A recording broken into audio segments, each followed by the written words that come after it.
खोजले गे भाता झूठा प्यार कोइले गे छौड़ी छिनार झूठा प्यार कोइले गे छौड़ी छिनार।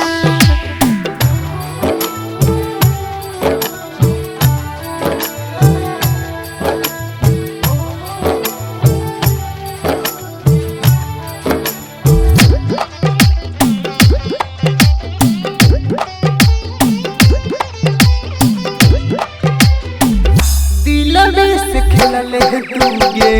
बुझले खिलौना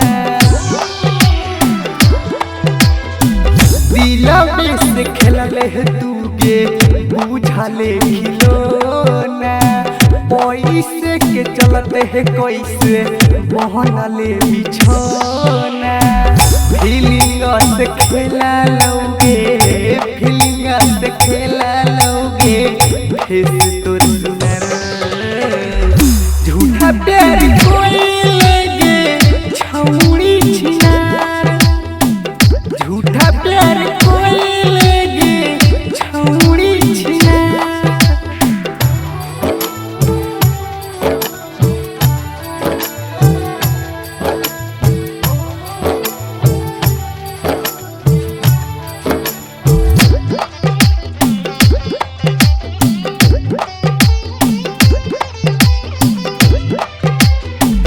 करके बर्बाद हमारा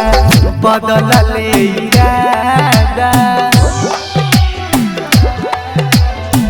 करके बर्बाद हमारा बदलले इरादा कौन खुशी मिला लौगे तोड़ी के बाद